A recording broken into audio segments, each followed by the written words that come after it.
哎，大家中午好，下午好。呃，Hello 啊，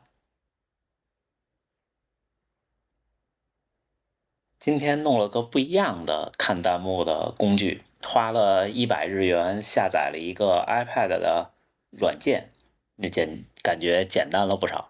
声音大小可以吗？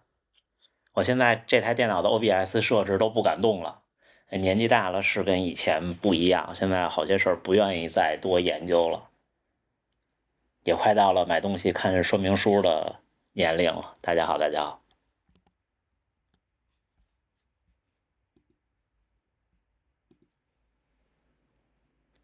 来了，这位叫卡玛塔 Holly，下午好，下午好，声音 OK，感谢。Pace 3还在一直用，现在所有跑步数据都只来自于 Pace 3，虽然它对新的就2个 Stride 的配对的系统还没有完全支持，但是就没有再用 Stride 官方的 APP，其实挺麻烦的。那个 Stride 就我的第2个 Stride 是官方送的，等于我还得出视频去讲一讲这个事儿，但是到现在还没想好说什么，因为我也不是太弄得明白啊。今天的封面是这样的，明天还会更新一部视频，但是不是明天拍的，是13号的午后，我去大阪城跑了一圈，一个完整的一圈的录像。这一圈就是大家能看到的，和它官方那赛道稍微有一点点区别的一圈3.5公里，特别好看。那个视频的封面，还有今天直播间的封面，都是用 GPT 画的。这2天啊，我就是那个跟你来汇报的51岁老姐姐，了不起，了不起，了不起，不老不老。今天还说这个事儿，就是我们整个华语区啊，太庞大了。包括那时候在新加坡也是华语区，给你们可以讲个特有意思的事儿。到新加坡的时候买保险，然后保险经纪也是他应该是1代的移民在那儿，一个老大哥了，可能算是不能说老爷爷。他老跟我说，5%、10%，我说这八仙是什么呀？我跟那儿琢磨半天，我不好意思问人家。后来，因为我跟我同事一起，他们明白，因为同事是闽南人，然后走了以后跟我说，那就是 percent 的意思。哦，就是华语区跨度太大了。比方说，他们找钱会说还钱，都不一样的。像有时候我说话，可能南方的小伙伴们有的，比方说跨栏背心儿，是不是？还有好多呢，比方说冬天跑步把嘴唇给扇了，扇了那词儿我那字我都不知道是哪个字儿，就是这一圈它疼那种。小时候一那样的，姥姥就给抹香油。您对多练力量训练并减少些跑量怎么看？我不支持，尤其是对普通跑者我不支持。普通跑者甚至可以不做力量训练，但是不能少跑。半袖在哪儿买的？半袖好些年了，2019年买的，早就没有了。那时候官网可以随便买，Oregon 的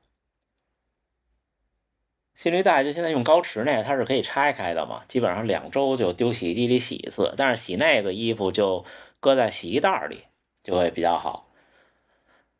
我今天中午吃饭的时候跟家属聊，我说直播呀，现在有点累，有这么几个问题。第一个问题呢是有小伙伴说，有了直播以后不想看我们平常的视频了，觉得直播更直接一点。这个其实对我是个影响，我还是喜欢大家能多看我每天的视频，因为我每天拍的和制作还有剪辑挺用心的。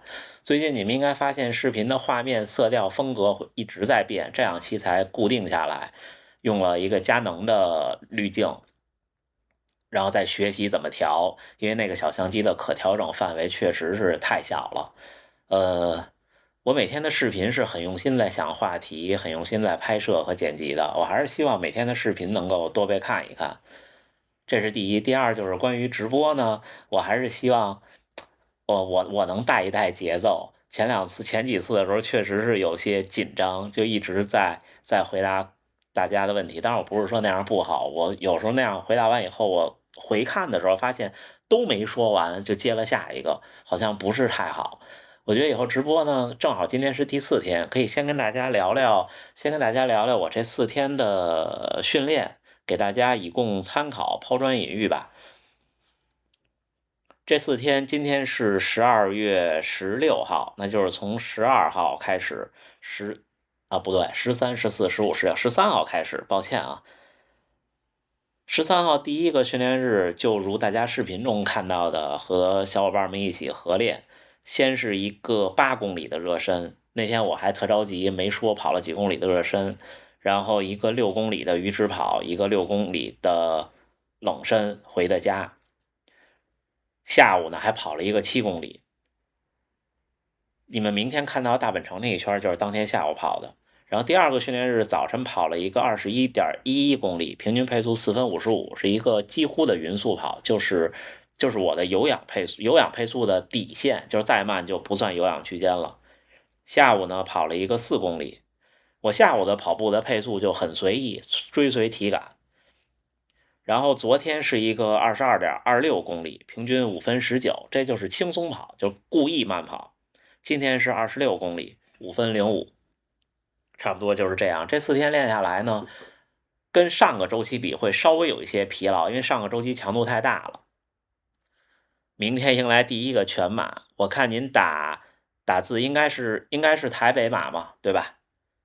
趁人还不多，先把问题发上来。上周我的首马虽然进了4小时，但感觉要反省的地方很多，比如中途在集水站，对，现在我还是喜欢念集水站，喝了很多次水，每次就耗费一些时间停在那里。更重要的是再起跑就比较费劲。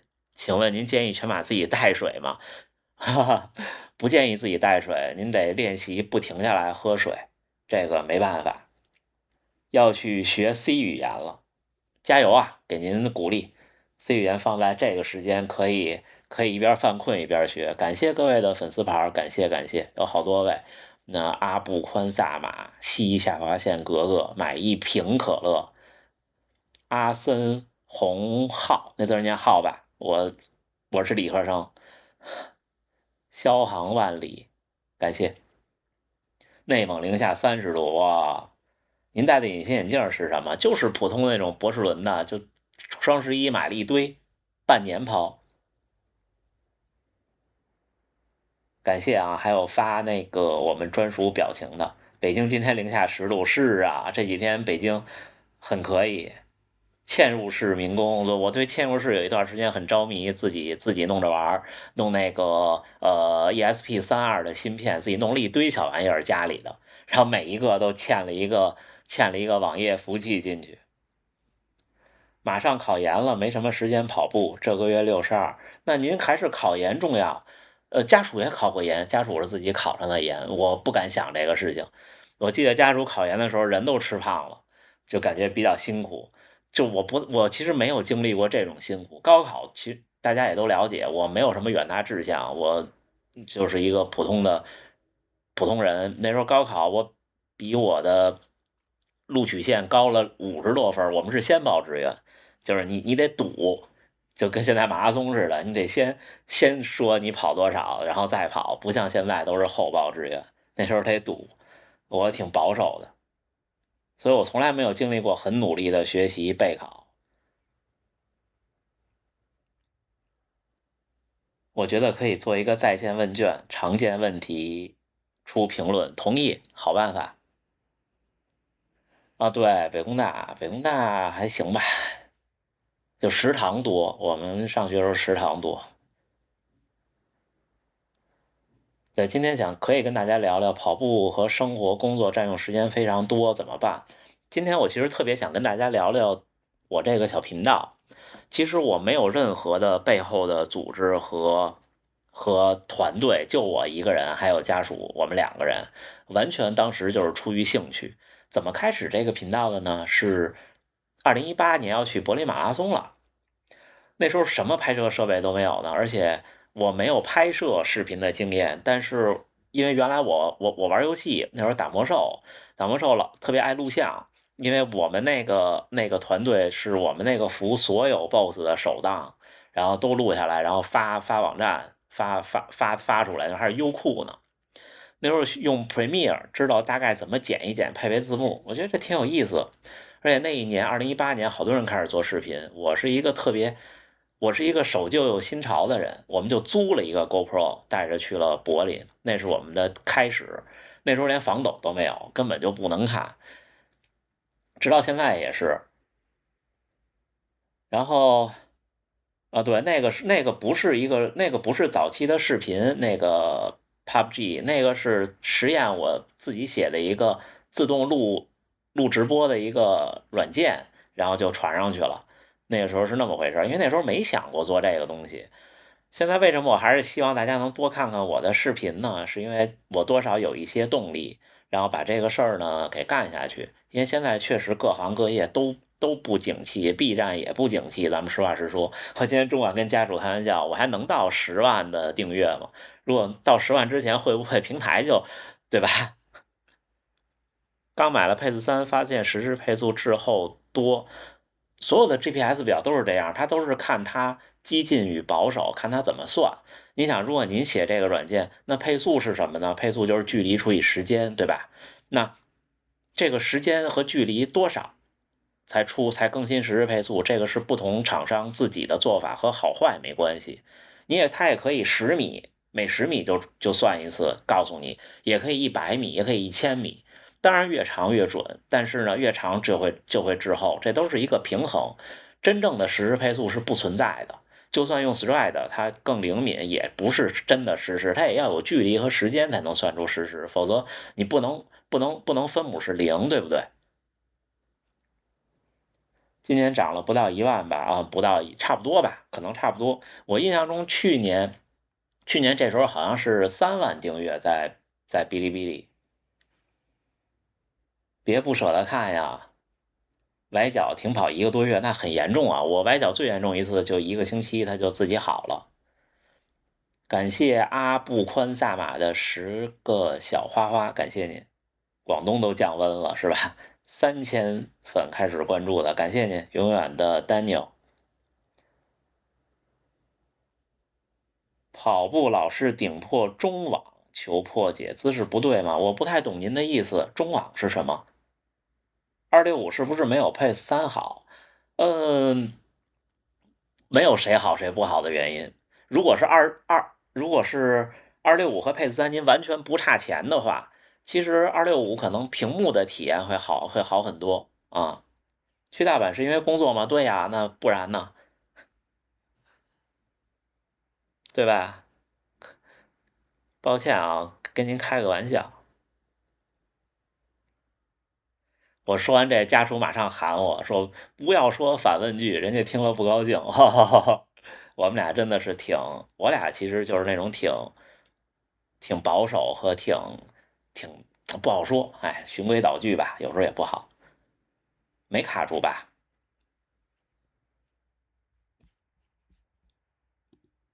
应该是木有，没有，就是脚趾头那儿的网布老是破，那鞋买小了吧，兄弟？我不是这我还真没经历过，袜子破我经历过，就是 Nike 那双特别贵的110块钱一双的竞速袜子，每次比赛都破一双，唯一一次没破就是今年的东京没破，我就穿过3次，第一次是19年的纽约，第二次就是副中心那次，2次穿完新的穿下来都破了。晚上几点睡啊？7点半我就躺下了。我们俩没有夜生活，也不出去玩。最近 Stride 的距离都比较短，这位叫Kimman 李，相对于 Pace3，Stride 就是这点特别不好。你要用它的距离老得校准，每双鞋都不一样，然后跑得快慢的时候也不一样。我觉得用它作为距离的这个事儿，真的不好说，有的时候好，有时候不好。还有一位叫食盐吧。请问博哥，跑长距离或全马，在后半程大概率会胃反酸，不抽筋也不累，腿也不疼，就是反酸，很难受，跑跑停停，吐一吐酸水。如果您身体是正常的话，我觉得您可以在赛前多吃一点，就是一定不要吃豆制品，豆制品是容易反酸的。还有您有可能是那个面筋不耐受，就是你看在西方国家人种里这个比例比较多，所以你看美国呀，在欧洲啊，超市里都有这个 gluten free，就是没有面筋的粮食，有可能是这个原因。您可以试一试 gluten free，就是没有面筋的，但是在东方国家确实不好买，在这儿都不好买，而且非常贵，就相对于普通的，有可能是这个原因。您试试饮食的问题。你们这种性格适合在日本生活。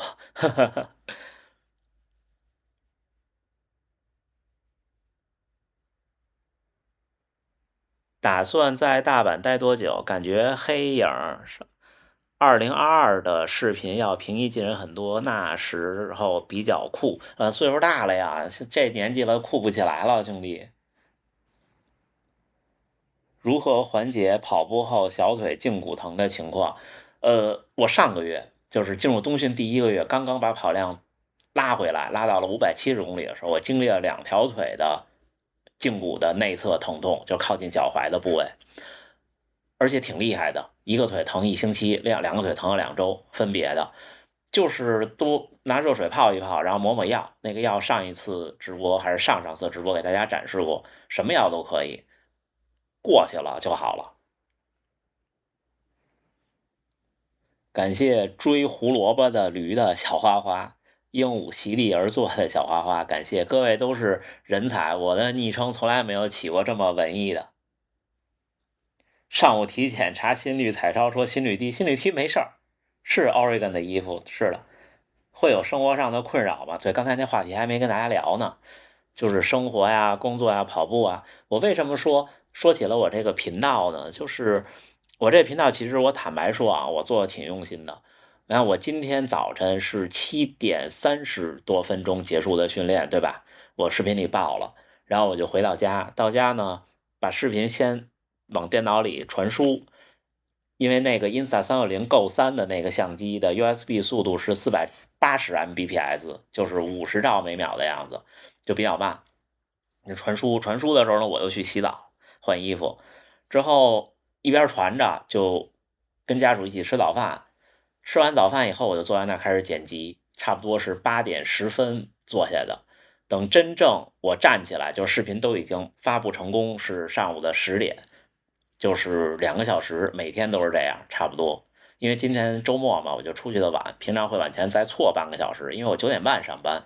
虽然有时差，国内9点半，这儿是10点半，但是我依然就是9点半我就开工了，要不然上午的时间太短。我们这个小团队呢，都是扮演乙方的角色，大家懂的，就有时候还是会比较累。嗯，你只能牺牲，就像我那天说的是，你有一个大爱好，像这边好多人爱滑雪，在日本生活的小伙伴应该知道，日本人特别爱滑雪，就他们也牺牲年假，牺牲钱，滑雪可费钱了，然后牺牲各种东西，这是真的是没有办法的。就是我们努力生活工作到一定程度，就是所谓的 GDP 到一定程度以后，人们就会有更多的其他的爱好的追求，这个没有问题。因为你看，你这生物从进化而来，一开始就是为了活着，慢慢才有了一些其他的东西。其他的东西越多，说明您活得也不能说越好，越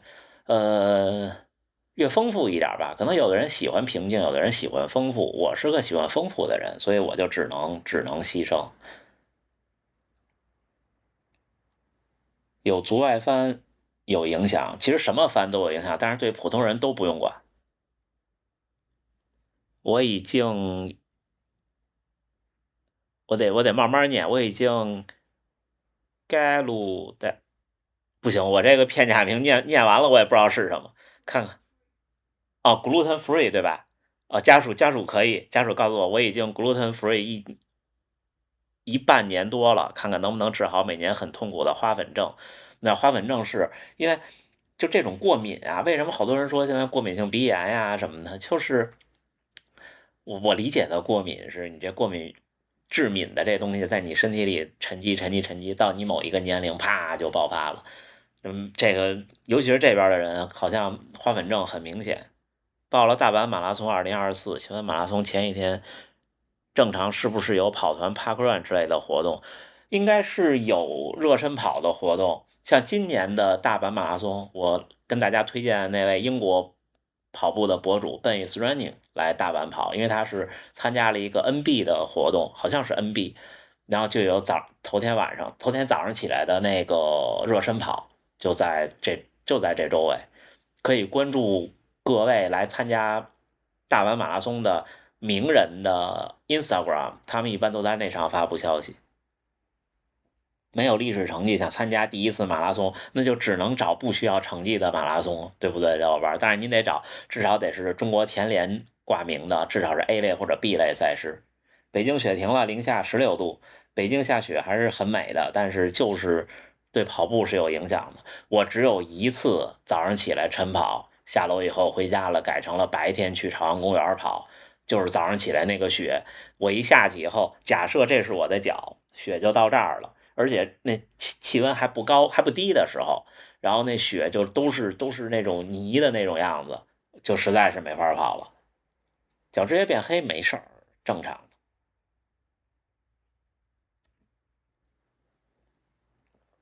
有时候跑马拉松小腿前侧特别疼，是因为没有热身好吗？不是，你就是疲劳积累到一定程度了，多跑跑就不疼了。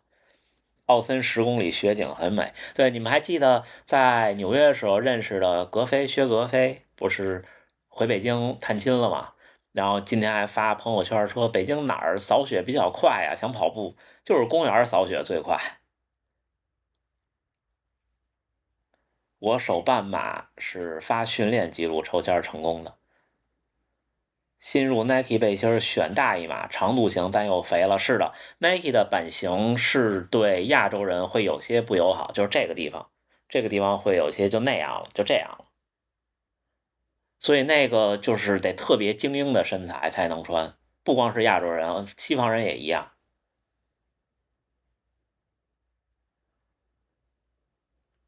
小腿侧后方慢跑疼，加速后倒是不疼了，不疼就行了。村口发廊 Tony 老师。感谢各位的粉丝灯牌，感谢。我其实都不知道这个怎么设置，我回头得努力学一学。高足弓有什么牌子推荐吗？还是只能大一码的鞋？抱歉，这个我没有研究。但是我觉得啊，大多数厂商的旗舰款应该都会考虑这个，因为尤其是国外的品牌，因为国外就是西方人和非洲人高足弓比例会比较多。我觉得像阿尔法 Fly 就是高足弓会很有优势，我真的不行。博哥有考虑找个语言学校系统的学日语吗？融入当地生活，其实没有，我现在就多邻国。昨天跟那位老哥聊，他跟我分享经验，就说有时候语言是一下就明白了，然后呢，就是语言也是上台阶的，而且况且我这个工作现在，就我也不是，因为有很多就在这儿生活的华人是来这儿工作的，我不是这个就找工作面试找到日企然后来这儿工作的，我不是这情况。我目前来看不是很紧需，而且确实平常时间，我现在时间已经特别紧张了。下午好，下午好。冬训零下艰苦。是啊，我什么工作？我是做互联网软件开发。上个月半马137，全马能按多少目标去跑啊？按照330。有语言环境学起来很快的，我自学2年了。同意，是会比在国内快得多。视频合集是这样，哔哩哔哩的视频合集跟其他不一样，它最多一个合集里只能放50部视频，然后每个人又有合集总数的限制，所以我没法弄。我那天试来着，小伙伴。为什么饮食视频不给普通观众看？那个不是一个指导性的视频，那就是自己的爱好，自娱自乐。然后拍摄的比较认真，因为用 iPhone，然后拍杜比世界，再加上剪辑，家属再弄特效什么的，那个就是玩一玩。您别破费，那个我自己的一个一个兴趣爱好，并不是为了真心不是为了挣钱的。苹果的跑步数据能导入高驰吗？苹果也能导出点 FIT 格式，但是就要看高驰收不收了。您可以试试，普通感冒停跑几天，不发烧、不严重的咳嗽、不气喘就可以跑。下周六23考研，那下周六没事啊，咱们等录播。祝您考研成功。跑步左右晃的厉害，练练卷腹，然后练练弓箭步的那种剪刀腿的蹲，这种就是核心的力量和腿部的力量，力量只是一部分，还有一部分是平衡性和稳定性。就是你们看专业运动员练那些核心啊什么的，他好多东西不太费劲，但是他就是培养一个稳定性。跑步机跑2天腿疼，跑步机我没有太多经验。日本语言学校啊，对，跑步时流鼻水是醒在臂套上吗？如果您是比赛的话呀，看看后边没人就醒在地下。如果是平常训练的话呢，我觉得可能手套比臂套合适一些。我也是，我有很严重的过敏性鼻炎，有时候你们听我说话突然就不行了，就是鼻子又不通气了。佳明和高驰哪个距离准？都准，双频 GPS 现在没有什么差距。53岁半马139，明天秋天全马。53岁，我觉得也是330以内，往330以内努力。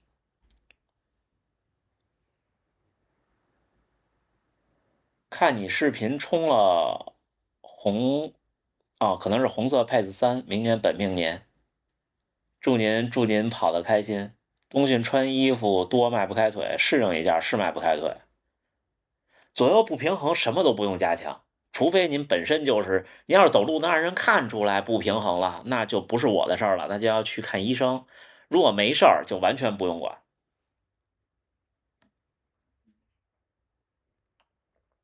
对吧？你看本田先生，对吧？他就完全不管，那都是慢慢养成的习惯，只是改过来改不过来。但是本田先生，你们看，就是本田先生跑步，感觉在飞一样，特别的稳，特别有弹性，就是他没有脚蹲地那一下，这就是高手了，我不行。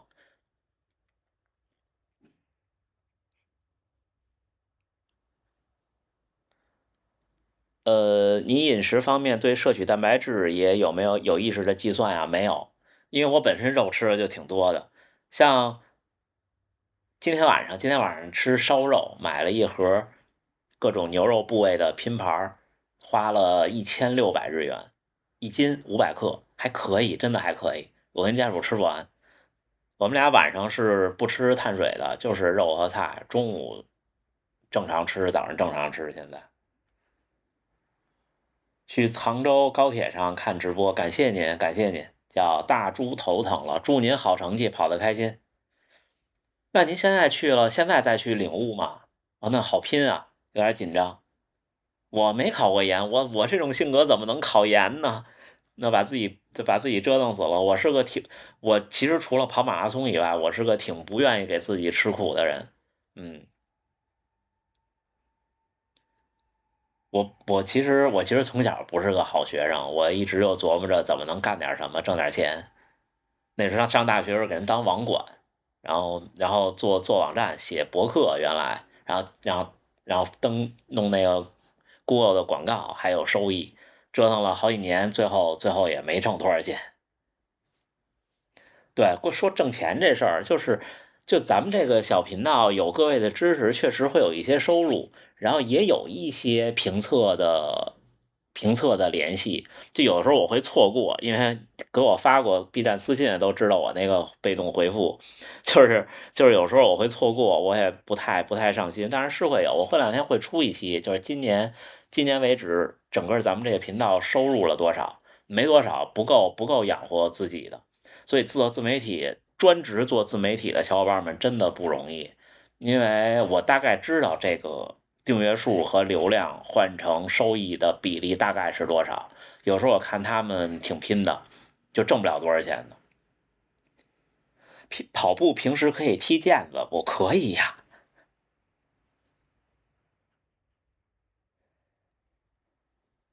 下午考英语6级，祝您成功。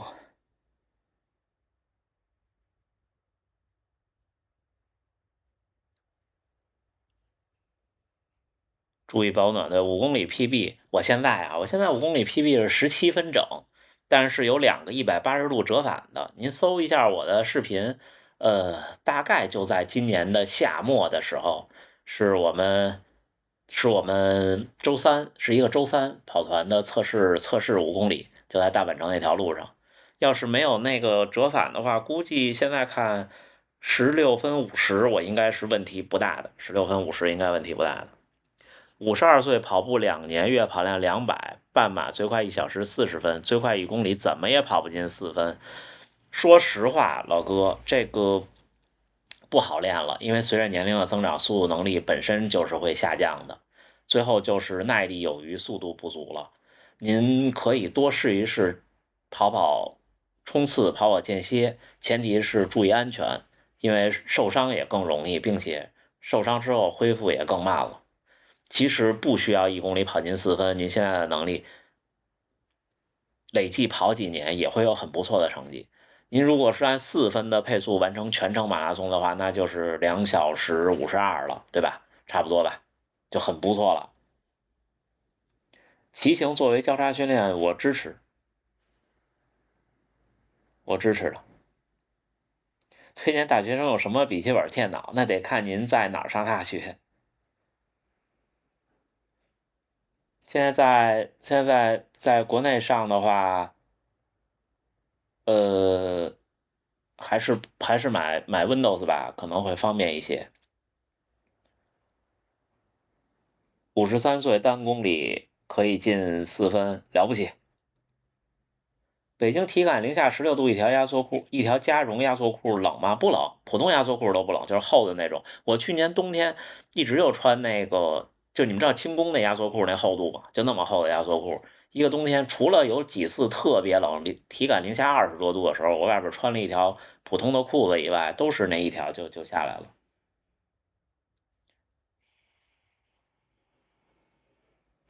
杭州有风，太冷了。那有风的话，就只能比赛好运了。打篮球对跑步有什么帮助吗？没什么帮助啊。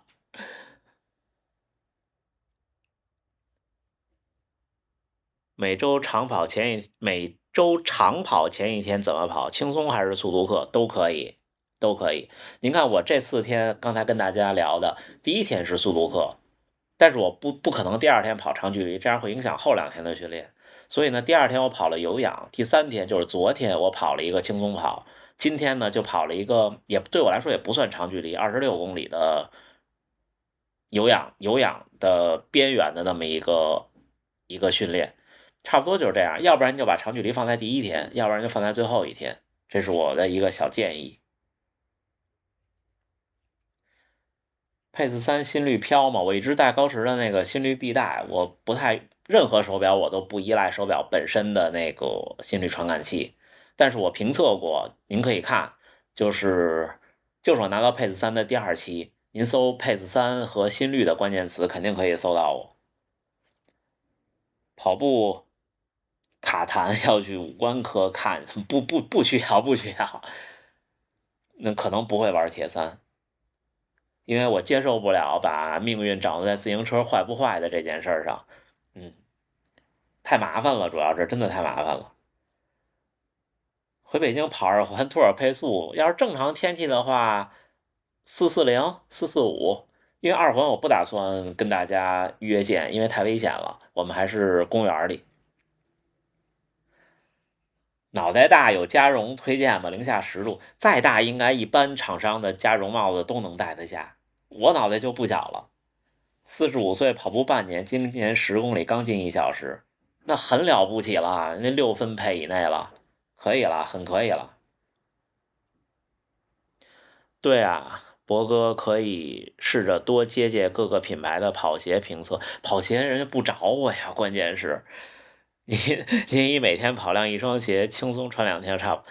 您说的特别对，我其实对接评测这个事儿不排斥的，就是前提是不能无脑吹，然后呢，第二个事儿呢就是不能就是太甲方那种就可以，就是我想说什么就说什么。您既然有信心给我测，那就有信心让我觉得好，对不对？但是确实跑鞋找我的几乎没有，像特步那个并不是让我出视频评测，就是特步那位小伙伴和他的一位同事是咱们频道的观众，然后因为我一直在夸160X1代，在说2代不好，然后3代我没有机会试，所以就有了那么一双3代。因为我也不是那种类型的那种性格，就是这样。然后还有什么呢？就是有一次的闭麦的惊叹2.0，那个是白来的，但是那个人家完全没有甲方，就是那种感觉，什么都要求都没有，就是我想说什么说什么。我拿到鞋出门跑了一圈，回来录了一个视频我就发了，你们想想，这都没有跟人家沟通。之后当年的春节闭麦还送了我一套手套跟帽子，挺感谢那位小伙伴的。那时候跑朝阳公园，每次路过那服务站，我都看一眼，就是朝阳公园那闭麦的服务站。然后还有谁呢？还有就是飞影 PB 和索康尼。飞影 PB 还行，索康尼那个印象不深刻，因为它是双慢跑鞋。我就特期待着有一天，万一大品牌能理我一下，到现在也没有哈。佩斯3加 Paula 新一代没问题吧？没问题。5.0 Pro 没有送，没有送。因为一开始感觉5.0 Pro 货不多呀，我基本上是不主动张嘴的那种人，没必要，就是我喜欢我就买了，因为我也没有什么太多花钱的地方，真心的。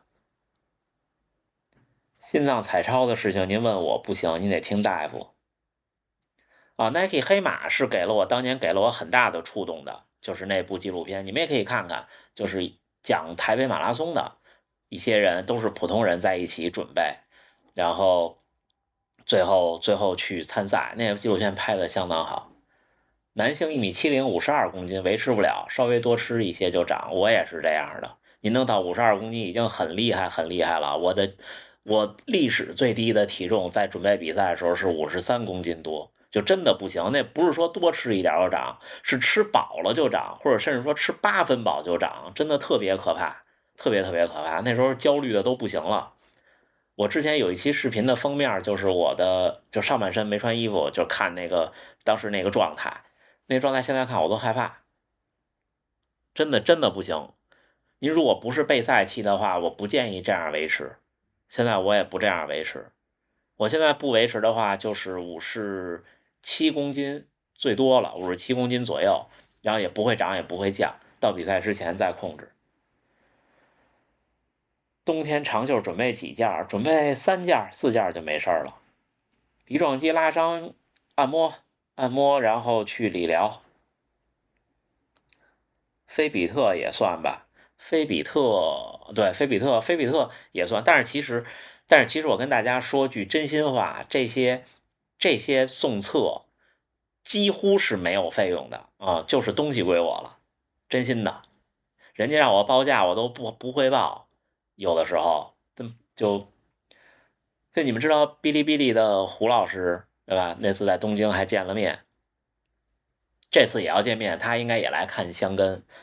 那时候我还问他呢，我说这怎么弄啊？然后他说怎么怎么，他说建议我报多少，报完人家不理我了。3代还是波士顿买的啊？对，Vaporfly 3代还是波士顿买的，就那一双。很多国产鞋太宽，不适合我窄脚，这我倒没注意。在日本冬训温度比在北京爽多了吧？大阪是好很多啊，大阪是比北京暖很多的，但是夏天真难受啊。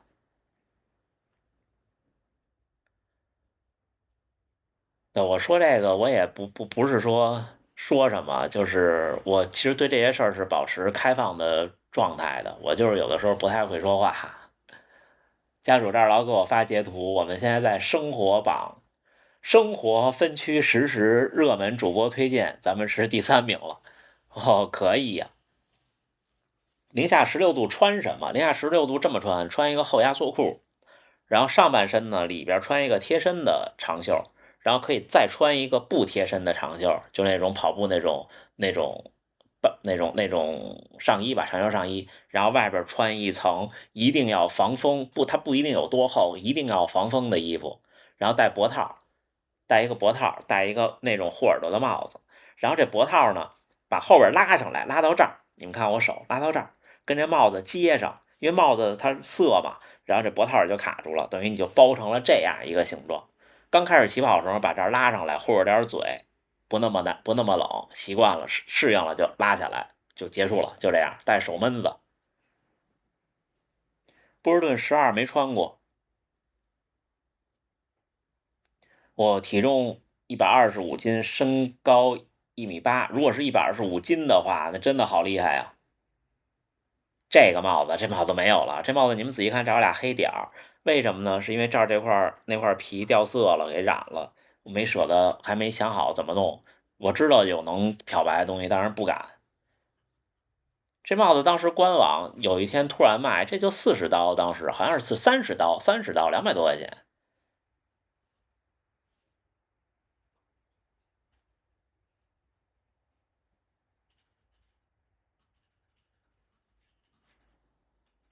我唯一一件俄勒冈的 logo 已经有脱落的痕迹啊、这都是战绩。出门旅游1周没法跑步怎么办啊？这位叫 LD's Channel。出门旅游跟跑步应该没关系，我去哪儿玩都跑步。我第一次出门旅游跑步是在2015年的春节之前，公司组织来大阪玩，那是我人生第一次来这儿，就住在这儿不远的地方，那是第一次在异地跑步，但是跑的非常少。然后第二次也是那一年去广州出差，那一年就开始那时候就跑了，就跑挺多的，跑2次，在二沙岛上跑。然后就是您带一双鞋，带一身衣服，然后早上起来晨跑，晨跑完了该怎么玩怎么玩。您看在大阪城偶遇我那些人都是来旅游的，没事的。我的经验就是时间总会有，就看您拿它，就是您就看您怎么想这个问题。对，我支持您，鼓励您试一试，迈出第一步就好了。但是前提是说把地图和路线搞清楚。如果去的地儿当地有体育场呢，那是最好不过的。像跑一跑新的地方呢，就提前看地图，因为大家也知道我不带手机，其实手表虽然有地图功能，但是不是很好使，有的时候，就提前做功课，看地图，然后这儿怎么拐那儿怎么拐，就差不多了。总会跑错，但是大方向不会错，没事的。今天播多久？还是到北京时间的2点45。上马过后，心脏时不时在胸口跳一下，很正常的，没事的啊。夏天跑步，帽子每天洗也有味儿，有那种就是往衣服上喷的那种消味儿的那种东西，反正这边有。而且博哥的视频类型，我觉得可以做成一种新类型的测评，就是边跑边聊，适时反映出一些感受。是的，是的，是的，这是我期待的模式。就看，但是现在其实和主流不太一样嘛。心脏不跳，那不就坏了吗？小伙伴有意思啊。明天首马天气冷，状态好慢，想破3，该怎么跑？努力热身，就马拉松之前的热身很重要的，一定不要就是吝惜那点体力，那点体力不重要的。马拉松赛前的热身，如果您是全程马拉松想跑好成绩，1-2公里的慢跑是少不了的，至少是1公里以上，然后冲刺几下就当天早上起来，这个是没办法的。LSD 30公里，新手怎么心理建设好呢？建议您跑一跑有一些打卡点的路线，就我跑到这儿了，我跑到那儿了。比方你在北京跑大二环，大二环33公里，哎，你一会儿跑到，哎，我到大观园了，一会儿呢我到西直门了，一会儿呢我又到雍和宫了，那个心态不一样。你要是在公园里绕圈呢，痛苦死了，真心的痛苦死了。刚跑了26公里，哎，好巧啊，我今天也跑了26公里。现在刚洗完澡，正吃冰棍儿，可以可以可以。脚前掌底有一点点微微肿胀，持续2个月了，没事儿，跑跑就好。发烧了5天没跑，那好严重啊！祝您早日康复。30公里可以430，冬训破3不太可能，一个冬天不太可能。做好再战斗1年半破3的准备，可以在后年的春天。30公里430，距离破3还差的不少。大阪马拉松官方有路线图啊，您去看一下，我不给您展示了。您在 Google 里或者在搜索引擎里搜大阪马拉松的官网，官网有日文、英文、中文都有。然后路线图是个 PDF，能放到特别大、特别清楚。您要是有精力的话，您对着它那路线图在地图上打上点，然后还可以存成那个手表里的路线图。就是这种，就是大家怎么说呢？就看比赛的官网，比什么都管用，真的。就看比赛的官网，大多数时候耳听为虚，眼见为实。虽然耳听不一定为虚，就是您问我的效率确实是太低了。这个事儿，大家看官网有好多跑马戴眼镜还是戴隐形，我建议戴隐形。5公里 PB 是多少？刚才问的不是您吗？Learn history， 学习历史。5公里 PB 17分钟整，但是在有2个180度折返的普通路上跑的，没在田径场试过。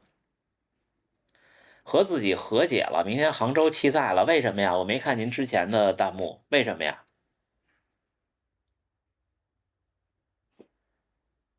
刚才那位30公里430的小伙伴，我可以这么跟您说，就是430到416这段路其实是很长的，就差距其实很大的。416到410差距就没那么大了，然后再想进到4分，差距又是一个台阶儿，这是我一个感受，就心理感受。今年跑完手半马154以后没激情了怎么办？我能理解。我也有时候看其他跑步 UP 主的视频，也有那种就是刚初跑者的，我能感受到他们心里的感受，就是很痛苦，然后看不到前景，看不到希望。看个人性格，只能看个人性格。这个我不可能影响您的想法，我只能给您一些经验，也就是这样，或者经验都谈不上。哎，这位小伙伴说要追求140啊，对你只要有追求就有动力。您觉得5公里推进到16分有难度吗？还是说年龄会有限制？有难度啊，16分真的不是普通人靠努力可以达到的，就像全程马拉松的240一样，基本上16分半是绝大多数人通过努力也达不到的，就是这个努力是能做到的极限的那种努力是达不到的，真心的。能进17分钟，我觉得就是普通人很努力的状态。明天陪老婆手半马目标230，祝贺您，提前祝贺您，可以的。我也弃赛了，没事的，这种比赛多的是啊。冬天30公里需要带水或者胶或者盐丸吗？反正我不需要，我也不喝水，也不吃，也不那什么。但是我建议就是，如果您就是您还没破3的话，这个水平下跑30公里，带个胶吧，带个胶，然后带一点点水，差不多就成。脚掌疼就是还没练到那程度，疼好了就不疼了。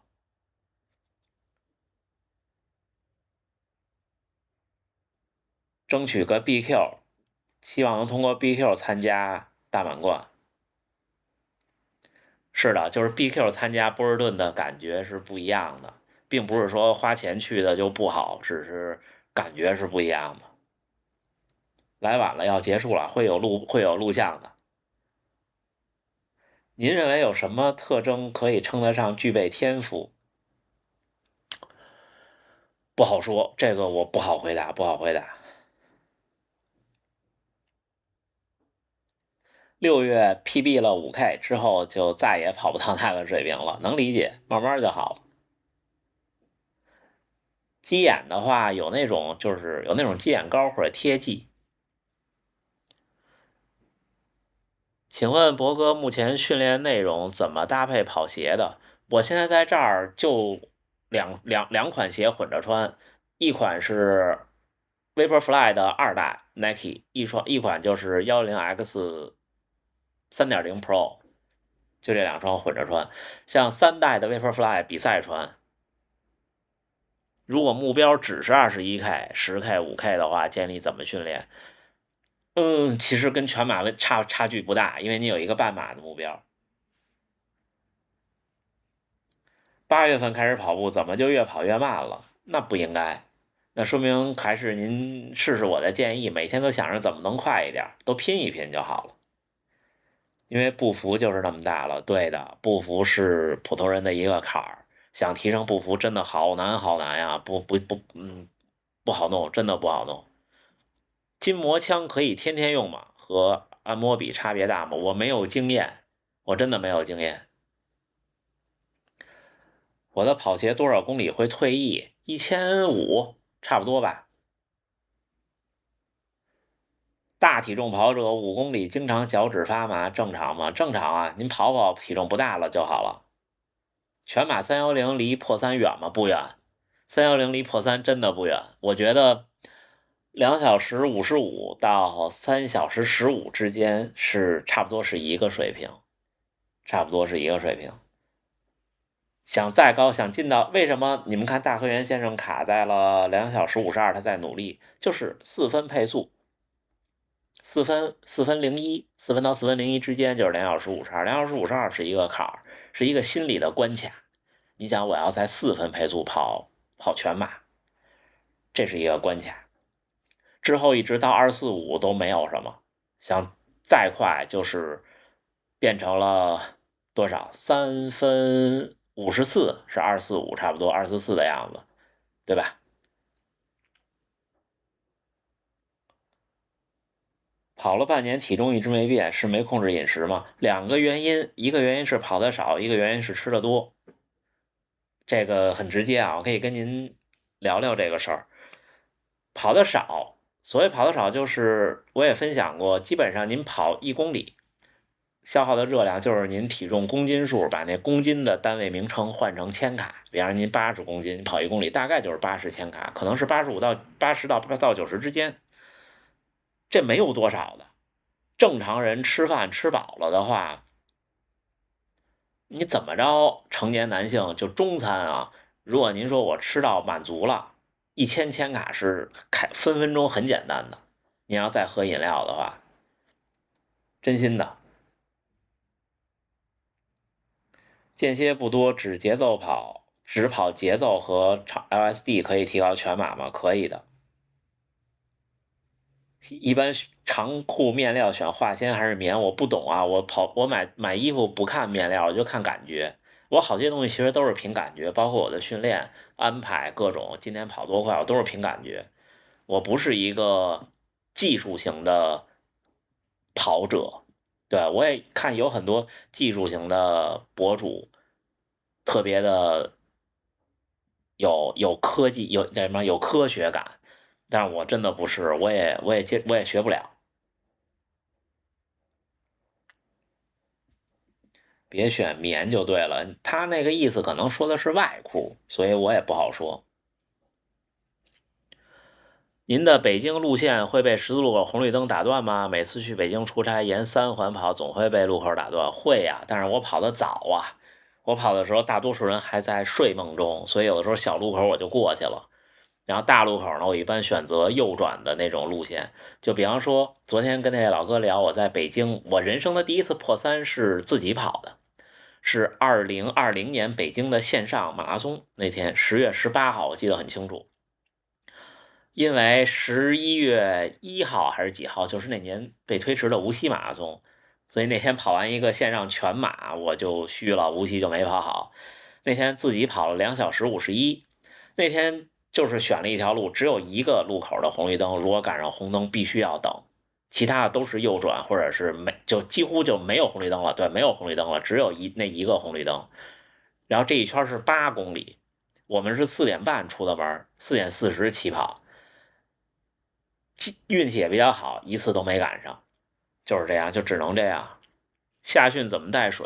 如果您在国内，在中国或者在有垃圾桶的国家，就用那种，比方说我们切了半个洋葱没吃完，剩下半个拿一小塑料袋一装，那种食品袋这么大那种，然后装上水，然后系一死扣，就一水袋嘛，对吧？攥手里，渴了以后。因为你基本上您的训练补一次水就够了，咬破了喝，喝完把这袋往垃圾桶里一扔就完了。在这儿不行，这儿没有垃圾桶，这儿就算有垃圾桶呢，也是那种专门扔瓶子的，就是贩卖机边上的。所以我现在要带一个软水壶。东京半马128，明年大阪目标多少合适？哦，了不起啊您！您是在东京生活吗？还是在大阪生活？大阪的全马不好跑，虽然它整体在过程中修改了一些赛道，绕过了很多坡，但是那个30公里、32公里那个坡那个坡太陡了。半马128，如果跑大阪的话，您可以试试目标在310以内，您可以按照3小时的配速起跑，按4分16起跑或者4分15，您看您能跑到什么程度？因为就算你没破三，按照4分16的配速跑，你也不会跑崩，最后不会大崩，可能最后会跑到3小时。本来您能跑310，跑到了315，那也不遗憾嘛，毕竟您拼了一下300。就像我这2次的比赛，一个北马，一个波士顿，我都是起跑奔着240去的，但是最后不行了，我跑了245，然后也就行了。如果我一开始不奔着240去呢，我可以轻轻松松的242、243。这是真心话。今年跟着跑团练，感觉有进步吗？感觉有一些进步，感觉速度能力提高了不少，但是我不确定速度能力在比赛中会有多少的体现。10公里进35分算不算普通人的门槛？算呀，普通人进不了35分。我好久没有测过10公里了，我所有10公里的 PB 都是在马拉松或者半马的过程中的，基本上就是半马除以2，1小时17是多长时间？是77分钟，对吧？对，77分钟除以2是38分半啊，差不多吧。能跑我要是努力跑10公里的话，努力跑10公里，我大概能有3分36的配速，差不多就这样。如果是3分30的配速，对，我算时间有这么个小窍门，可能大家都知道是我落后了。比方330的配速就是3.5，3.5乘以10的话就是30.5，30.5那就是35分钟嘛，是不是？我有时候比赛的时候这么算。讲讲跑4休14天的强度安排。我刚开始跟大家分享了我这4天的训练，要看赶得上赶不上合练的强度课。如果赶不上的话，我一般要么第一天长距离，要不然最后一天长距离。然后呢，错开一天的时候，如果第一天长距离就是最后一天跑变速或者间歇。一般第一天长距离的话，最后一天跑就不跑间歇，跑变速，然后中间2天一天轻松跑，就一天慢跑，一天跑有氧。如果是第一天跑强度的话，大多数强度比较大，然后呢，中间2天还是一个有氧，一个轻松，最后一天的长距离就会像今天一样比较短，就不是30公里，而是26公里。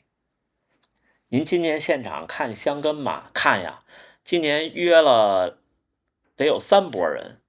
第一波人是可能会有国内来的轻工的小伙伴，也是咱们频道的观众，想见见，还有肯定是要见见胡老师的。然后就是昨天那位东京来的老哥，东跑联，我是想我们这次去东京提前问问他们，他们哪天有合练，我去参加一下，就是这样。应该有三拨人。其实高驰那次在东京全马的博览会，我也发了视频，他们也有人在东京的。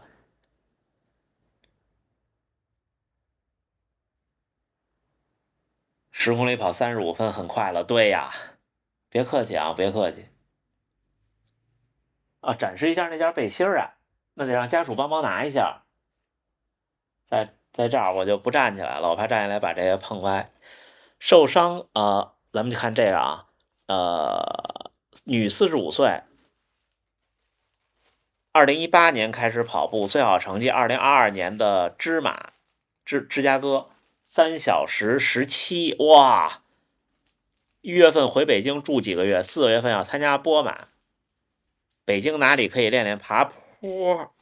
奥森，奥森的南园，但是那个坡其实挺陡的，但是持续的不长，剩下的就只能找立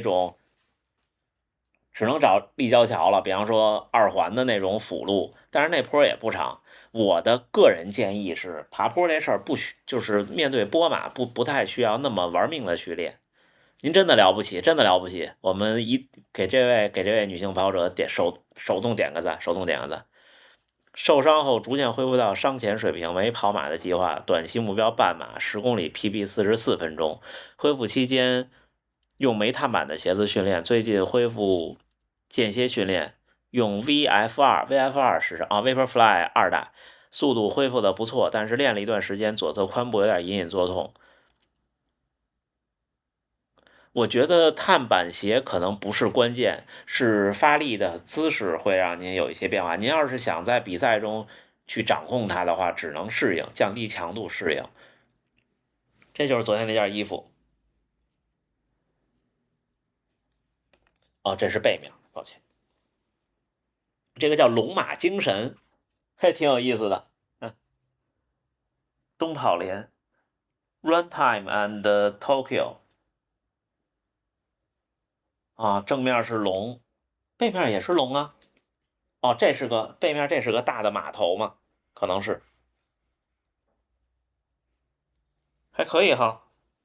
我就喜欢这种这种特别花的。其实你们看我老是黑白穿，但是我最喜欢的颜色是红色，就是那种特正的那种红色。我好多东西都是红的。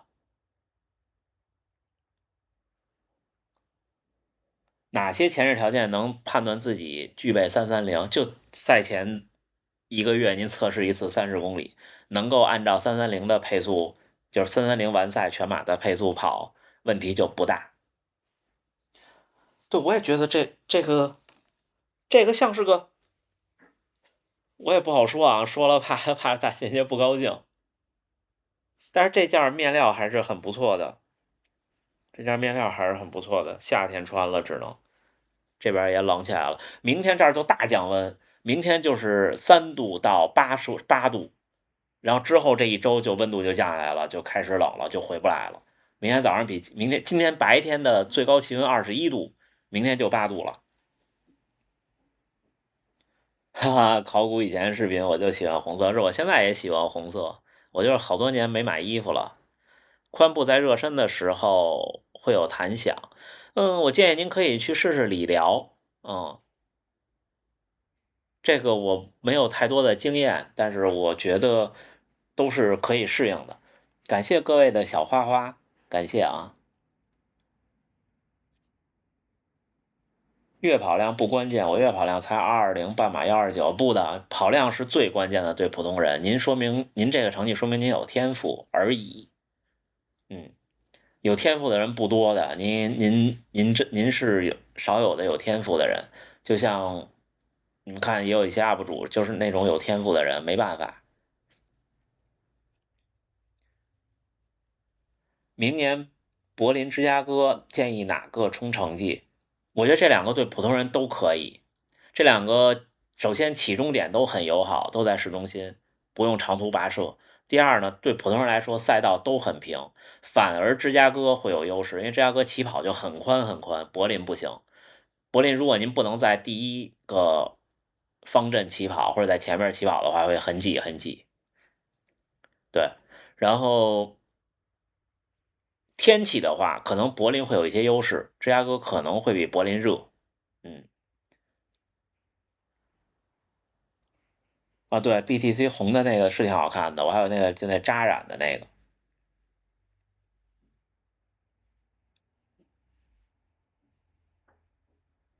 之前丢的那个是迪卡侬的皮肤衣吗？是啊，脚底起泡什么好的快的方法，您千万别把那泡那皮给搅了，您就扎一眼儿，然后挤，扎一眼儿挤，就别想着让它干了就好了。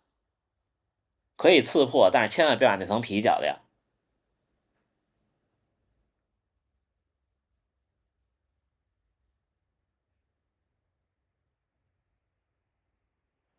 UP 主再有天赋，也不如吴会长或者二人加价。您说第二个人是谁？我不知道。但是是的，天赋这个东西，就是就像我老说，马拉松赛场上，您再快都有比您快的，您再慢也有比您慢的。我们都是普通人，有没有兴趣回新加坡跑一跑？对啊，明年新加坡对中国护照免签了。兴趣不大，真的太热了，真的太热了。广马很多人跑崩，您怎么看？正常啊，那么热很正常啊。就跟我上次直播给大家看我那年伦敦晒成那样，那种天气跑崩再正常不过了。湿热环境比赛，你一般会考虑吗？不会，真心不会，除非就旅游赶上了。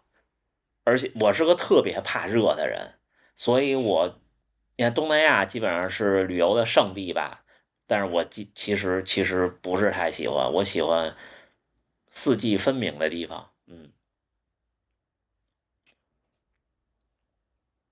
博哥之后会来跑台北马吗？会呀，我现在的计划是明年台北马我就去跑，但是我不知道报名的逻辑，就是直通啊还是抽签什么的，我因为还没看，我去看了应该就知道，因为正好有这个机会从这儿可以过去啊。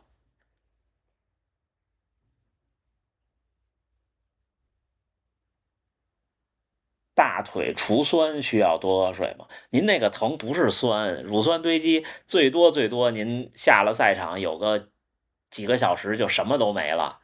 您疼的原因是有损伤，多喝水是对的，赛后多喝水是对的，因为它会有一些，就你看我们疲劳过后很累的时候，你如果正好赶上体检，您可能要是验尿的话，会有蛋白，就是所谓的蛋白尿，人们都说那是不正常的，但是其实没事儿，那就是因为您有好多的这个细胞破裂，然后被到血管里了，然后就这样了，没事儿的，就是多喝水是好的。家属说了，还有8分钟，哈哈哈，还有8分钟，谢谢鼓励，在各个社交平台都在关注，感谢您。回北京有机会当面交流，一定有机会。弹响这事儿没事儿，对，就是我们这零件身上这点零件就是随着年龄在衰退。你想我活了38年多了，那每天走路、跑步、干什么事儿，它都在磨呀，对不对？它不可能一直是好的。您说跑完马拉松不马上拉伸，那第二天不会可能是发不完了。全马跑完了，我真心不建议拉伸，静态拉伸真心不建议，最多按摩按摩，没事儿的。推荐重庆马拉松吗？我没跑过。下礼拜三亚马拉松给点建议，可能挺热的吧？这我真心给不了您建议。我没去过海南，呃，最难的地儿我可能就我去过厦门，对，但是广州跟厦门我不知道哪儿更难一点，没有太明显的概念。小白开始跑步是在跑步机好还是在室外跑？您可以先在跑步机跑1-2个月，上来就跑室外，您可能跑不了。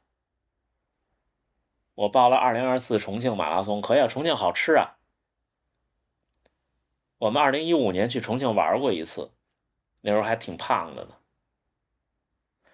全马跑完是不建议拉伸的，因为肌肉有好多的损伤，那个拉伸没有任何用，唯一的用处可能会增加您受伤的风险和疼痛。跑完全马以后就是按摩、休息，按摩、休息，多喝多吃。香根什么安排？想东京偶遇啊，我可以跟大家聊聊。我香根是这么安排的，就是我们不去香根去看，我们就在东京，就是看第一天的出发和第二天的冲刺。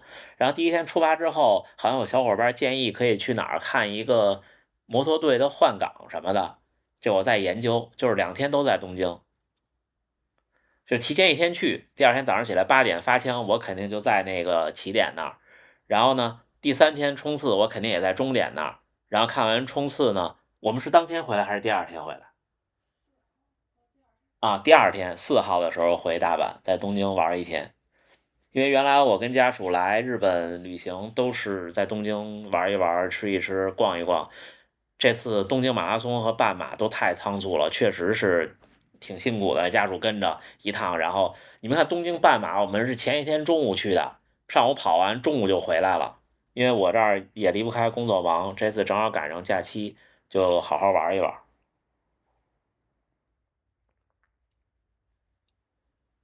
全马之后不拉伸，推荐泡冰桶嘛？刚跑完可以，回了家就不推荐了。回了家建议泡热水。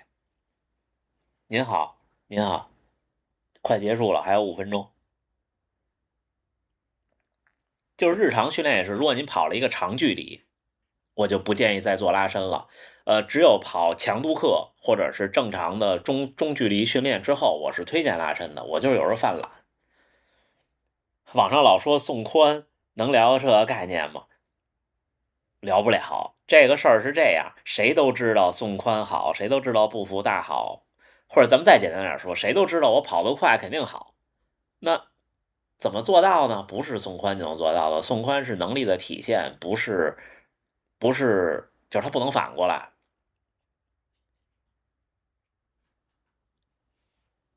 您提到的胡老师是谁？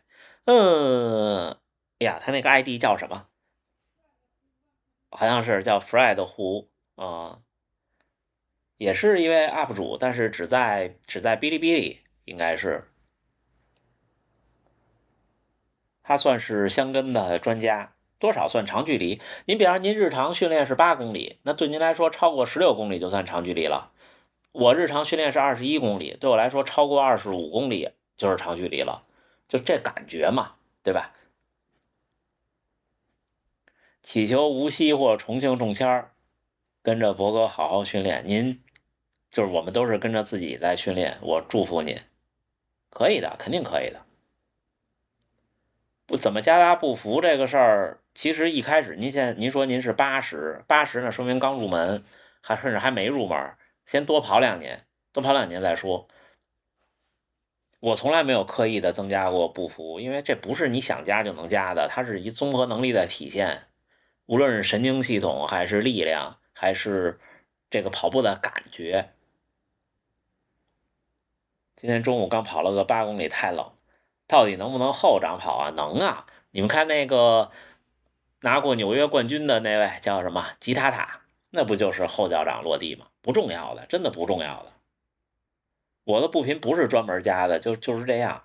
跑步真的是一个最顺其自然的运动，真的是一个所有的跑姿教你怎么跑的。我可以这么说啊，除非比方说有的人摆臂，我见过有人这样，然后有人特别明显的外八，或者有人这样，甚至可以说，比方像本田先生的那种，都可以建议他板一板，改一个，就是刻意的变一变。其他的，大家都是千奇百怪的样子，改不了也不要改。送髋是速度上去，对，送髋是你跑得快了，别人看着你那动作自然髋关节就灵活了，不能反过来的。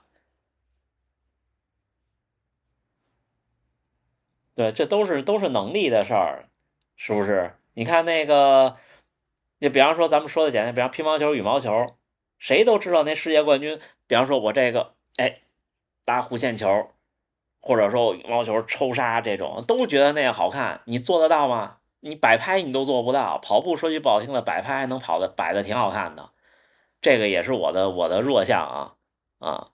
跑步其实是个摆拍最容易拍好看的，对普通人来说的运动。之一吧。世川先生就是我梦中的跑姿，对的。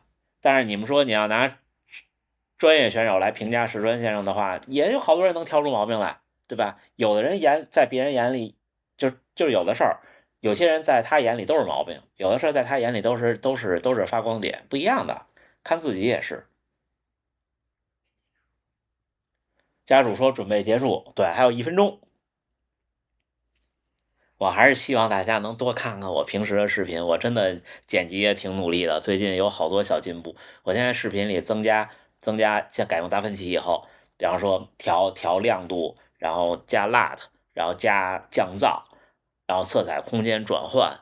这每一天虽然那不起眼的小视频，还有声音，那个声音每天是处理过好几遍的，标准电平拉到一个负14的这个标准电平上，就是社交媒体这个平台要的这种。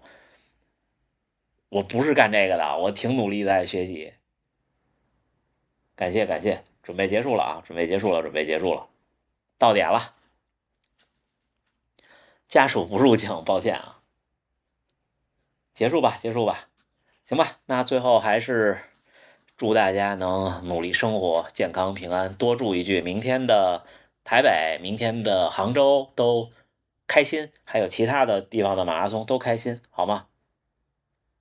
感谢各位，感谢各位，感谢各位。那我们结束了啊，咱们明天会有视频的，大家可以看到。咱们下个训练日见了啊，拜拜。